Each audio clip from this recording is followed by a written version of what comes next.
दुनिया पाप करती है और हम पाप नहीं करते, तो हम कुछ मात्रा में तो बढ़िया आदमी हुए ना, वो मन ये कहता है। और फिर वो मन ये भी कहता है कि अगर ये तुम दया दान पूजा भक्ति करते रहोगे तो आज नहीं कल मुक्ति हो जाएगी। फिर वो लोगों ने वो अपना बना भी रखा कि भाई संस्कार पड़ेंगे, पुण्य बंधेगा, फिर अगले जन्म में अपने को बढ़िया चौथा काल मिलेगा, फिर अपन यहाँ आएंगे, फिर अपन मुनि व्रत धारण करेंगे, फिर अपन दीक्षा लेंगे। उसमें भी सम्यक दर्शन नहीं आता है।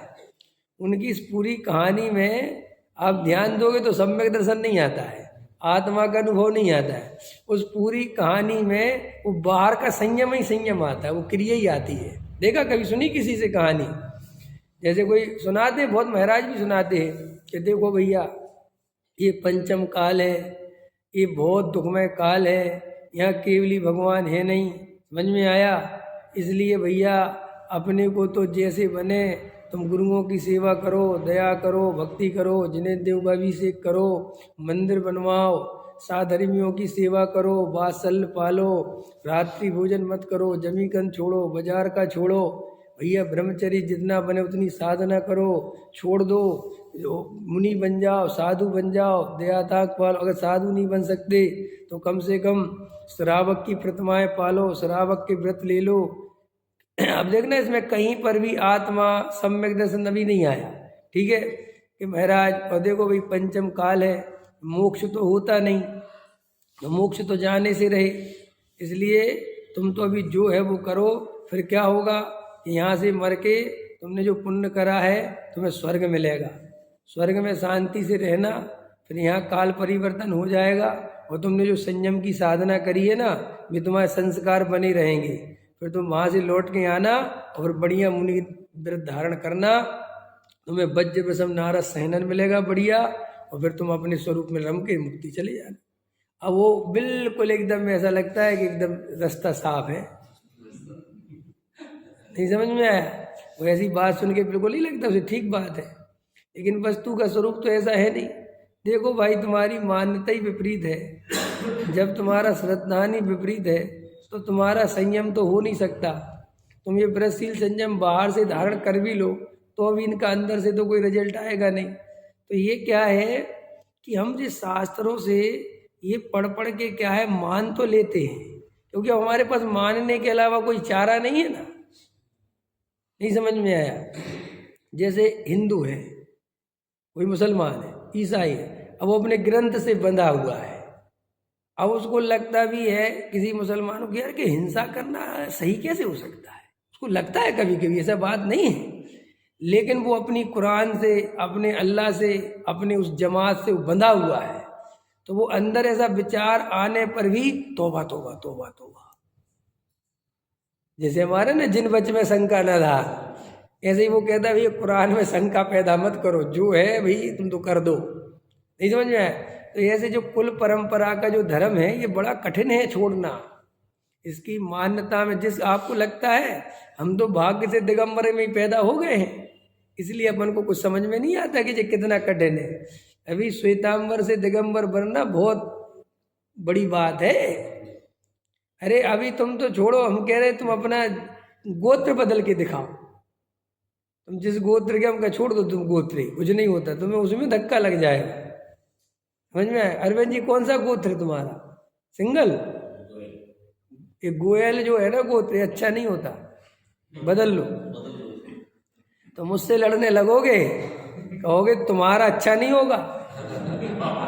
अब जबकि बात तो सच्ची बात ये है कि गोत्र अच्छा है बुरा है डिसाइड करने वाला पृथ्वी में पैदा ही नहीं हुआ, क्योंकि इन गोत्रों में दम कहाँ है।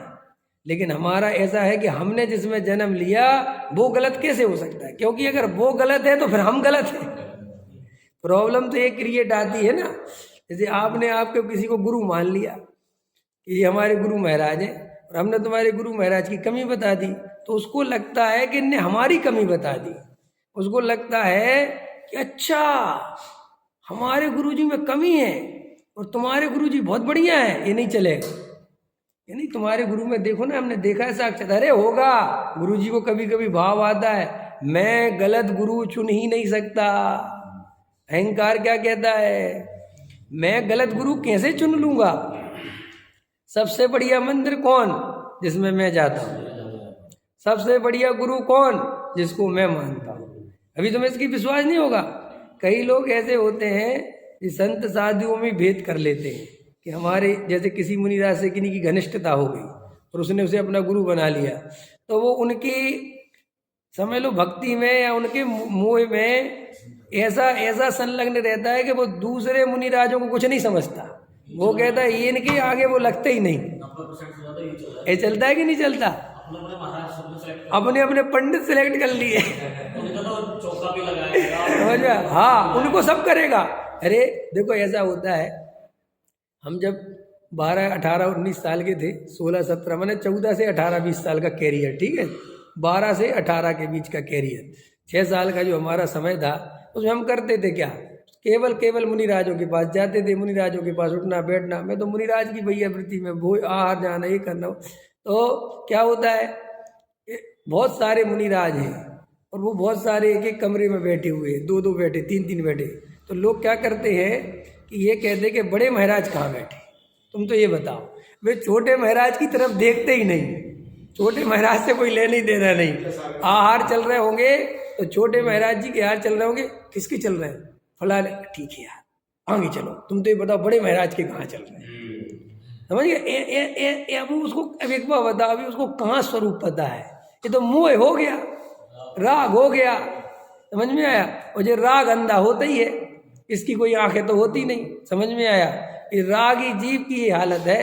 और फिर वो गुरु में बड़ा गुरु, छोटा गुरु और मेरे गुरु सबसे महान, भाई अंधा हो जाता है, आंखें अंधी हो जाती है। ऐसे कई लोग होते ना, बस एक उनने अपने चुन लिया और बस उन्हीं की सेवा, उन्हीं का सब कुछ, उन्हीं की वे जो कहते वही सत्य, खुद विचार कुछ नहीं करते। देखो भाई, जो धर्म तुम्हें परतंत्रता सिखाए, जो गुरु तुम्हें परतंत्रता की ओर ले जाए, तुम्हारी विचार करने की क्षमता को छीन ले और तुमसे ये कहे कि जो मैं कहता हूँ वही परम सत्य है, आंख बंद करके मान लो, वो कभी 3 काल में सच्चा गुरु नहीं हो सकता। धार्मिक आदमी तो कहते ही उसे हैं जो किसी बंधनों से बंधा हुआ नहीं है, जो स्वतंत्र है, न किसी गुरु से बंधा हुआ है, न किसी मंदिर से बंधा हुआ है, न किसी कमेटी से बंधा हुआ है, न किसी पंथ से बंधा हुआ है, न किसी संप्रदाय से बंधा हुआ है। समझ रहे हो? बंधा हुआ माने अंदर से। बाहर तो देखो वो जैन है तो जैन ही रहेगा, बाहर तो जो परंपरा में तो रहे, लेकिन वो अंदर से अपनी स्वतंत्रता नहीं खोता। जैसे मैं, आप मेरा प्रवचन सुन रहे हो तो आप मेरे प्रवचन में बैठे हो, आप सुन रहे हो, लेकिन आपको अपनी अंदर की स्वतंत्रता कभी नहीं खोनी है। मैं जो बात कह रहा हूं वो तुम्हें अंदर जाके माननी नहीं है। मैंने कहा और तुमने मान लिया, मैंने कहा तुम क्या एक भगवान आत्मा हो, पुण्य में धर्म नहीं है, तुमने ये हमने अनादिकाल से यही गलती की है। हमने क्या किया, जिस कुल में जन्म लिया, जिस पंथ संप्रदाय में जन्म लिया, वहाँ की अंधी भक्ति करना चालू कर दिया। जो गुरु महाराज के हम शिष्य बने उनके अंधे भक्त हो गए। साहब हम तो बस गुरु की आज्ञा में रहते। जैन शासन में गुरु की आज्ञा का मतलब ये बिल्कुल भी नहीं है कि गुरु महाराज ने जो कहा है तुम आंख बंद करके उस पर चलने लगो। ये जैन शासन कभी नहीं सिखाता। जैन धर्म में तो जो जिन आज्ञा है उसका अर्थ है कि जिनेंद्र देव की जो आज्ञा है उसका अंदर में विचार करो कि वो सही है कि नहीं, और अपने अनुभव से उसका निर्णय करो कि ये बात सही है कि नहीं। और जब तक वो तुम्हारे अनुभव से सिद्ध नहीं हो जाए, ख्याल में आया कि नहीं आया? देखो उदाहरण दे लो, हमने आपसे कहा नमक खारा होता है, क्या कहा रमेश जी? तो आपने नमक नहीं चखा था और आपने कहा हमें विवेक जी पे 100% विश्वास है, हम विवेक जी की बात को कभी नहीं झुटला सकते। उन्होंने कहा है नमक खारा है तो खारा होता है, बकवास खत्म हो गई। और फिर हमने तुम्हें एक शास्त्र में खोल के दिखाया कि ये बात हम नहीं कह रहे हैं, ये शास्त्र में 2000 वर्ष पहले कुंद देव कह रहे हैं कि नमक खारा होता है। उन्होंने कहा यू आर राइट। अब इससे ज्यादा और प्रमाण क्या चाहिए, है कि नहीं? समझ में आया कि नहीं आया? 2 प्रमाण मिल गए ना कि कुंद भगवान कह रहे हैं और हम जिन पंडित जी को बहुत मानते हैं वो भी कह रहे हैं, शास्त्र में लिखा है, बस इसलिए हम मान लेते हैं आज से कि नमक खारा होता है। और तुमने आगे क्या किया सुनील जी, अब तुम हमारे पट्ट शिष्य हो गए, तुमने भी नमक नहीं चखा, पंडित जी महाराज ने भी नमक नहीं चखा, कुंद देव ने चखा था, पूज्य गुरुदेव ने चखा था, और उसके बाद मान के चलो तुमने चखा नहीं तो तुम हमारे पट्ट शिष्य हो गए। अब तुमसे किसी ने पूछा नमक कैसा होता है, नमक खारा होता है, आपको इतनी सी बात पता नहीं कि नमक खारा होता है कि नहीं, हमने तो पता नहीं था। अरे भाई साहब, हमारे गुरुजी ने बताया नमक खारा होता है, हमारे गुरुजी की बात हमेशा सही होती है। और तुम्हें विश्वास नहीं हो ना तो समय सार उठा के देखो, वहां लिखा हुआ है नमक खारा होता है। तुम भी स्वीकार करो कि ठीक है महाराज नमक स्वीकार खारा। ऐसे हम नमक को खारा बोलते बोलते यहाँ तक ले आए, लेकिन हमें अंदर में नमक होता क्या है। देखो अभी देखो, आपको एक छोटा सा उदाहरण दिया ना कि आपने कहा हम गोयल है। आप गोयल हो क्या अरविंद जी, रियल में? अरे सुनो तो, गोयल हो क्या? यार मैं गोयल हूं और तुम गोयल हो, समझ में आया है? तो अब गोत्र बड़ा है मेरा तुमसे, तुम्हारा गोत्र छोटा है। अब देखो जबकि तुम्हें ये किसी ने कहीं तुम्हारे अनुभव में आया कि गोयल बड़ा है कि छोटा है, लेकिन तुम्हारी परंपरा में गोयल से तुम परिचित हो तो तुम्हें ऐसा लगता है कि मेरा गोत्र बड़ा होना है। देखना दुनिया में कोई अपना गोत्र छोटा ही नहीं मानता। देखो बहुत सारे श्वेतांबर भाई हैं, उनको ये बात समझ में आने लगती है कि यार ये सब क्या है, ये सब अपने यहाँ क्या क्या हो रहा है, समझ में? दिगंबरों में भी होता है, गलत चीजें तो होती हैं, लेकिन नहीं हमारे यहाँ जो है सब सही है और तुम्हारे यहाँ जो गलत है। ये मान्यता ऐसी भर दी जाती है कि आपके सोचने की क्षमता ही खत्म कर दी जाती है। तो आप ये बात अच्छे से समझ लें कि आपकी धार्मिक स्वतंत्रता आपके चित्त में रहनी चाहिए। आपको धार्मिक स्वतंत्रता बिल्कुल भी स्वीकार नहीं करनी है। देखो, और ये बात मैं नहीं कह रहा हूं, ये बात आचार्य कुंद देव इसी समय सार में कह रहे हैं, मोक्ष मार्ग प्रकाशक में टोडरमल जी साहब कह रहे हैं, और आप्तमीमांसा में समंतबद्ध आचार्य कह रहे हैं कि जैन दर्शन में आगम का सेवन, युक्ति का अवलंबन, परपर गुरु का उपदेश, यहां तक बात नहीं बनती है, स्वानुभव से प्रमाणित करनी पड़ेगी। माने अगर आप 3 काम करते हो, आगम का सेवन, युक्ति का अवलंबन, परपर गुरु का उपदेश, और आपने तर्क से युक्ति से सीख लिया कि आत्मा शुद्ध होता है, आपने तर्क और युक्ति से सीख लिया कि पुण्य में दम नहीं है, पुण्य ही है, आपने तर्क युक्ति से सीख लिया कि ज्ञान स्वभाव त्रिकालिक है, भगवान आत्मा इन पर्यायों से भिन्न है, आपको हमने तर्क से, उदाहरण से, आगम से, गुरुओं के उपदेश की प्रमाणिकता से सिद्ध कर दिया, तो सिद्ध हो गई ये बात। तो अभी हमारे जैन दर्शन कहते हैं, हमारे जैन दर्शन में सर्वज्ञ देव कहते हैं कि भैया जब तक ये बात तुम्हारे अनुभव में नहीं आ जाए तब तक ये बात प्रमाणित नहीं मानी जाएगी। बोलो हमारे आचार्य भगवंतों ने हमें कितनी स्वतंत्रता दी। हमारे जैन धर्म में ये कहीं नहीं लिखा कि तुम हमारी बात आंख बंद करके मान लेना। माने देखो, वीतरागी सर्वज्ञ देव की बात है। हमारे भगवान कोई रागी द्वेषी नहीं है, हमारे भगवान कभी झूठ नहीं बोलते, हमारे भगवान कोई विषय कसाय का सेवन नहीं करते, हमारे भगवान को कपड़े पहनने तक का राग नहीं आया। इसमें नग्न दिगंबर हो गए ना, इतनी वीतराग भाव प्रकट हो गया। 12वें गुण स्थान में यथाख्यात चारित्र प्रकट हो गया, 13वें गुण स्थान में सर्वज्ञता प्रकट हो रही, सारे लोकालोक उनके ज्ञान में झलक रहा है।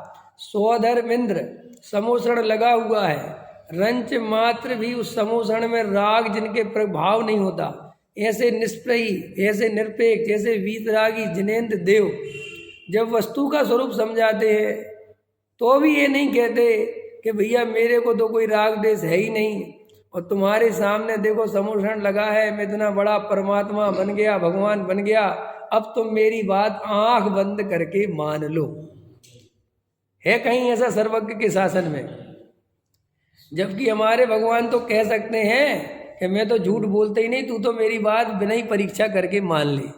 तो भी जैन धर्म कहता है नहीं, वस्तु का स्वरूप कहता है कि अगर तू हमारे कहने से मान भी लेगा, और हम सही बोल रहे हैं, इसमें कोई दो राय नहीं है, आत्मा शुद्ध है परम शुद्ध है, ज्ञाता दृष्टा स्वभाव वाला है, पर द्रव्य का कर्ता भोक्ता नहीं है, ये परम सत्य है। इसमें कोई शंका करने की स्थिति नहीं है।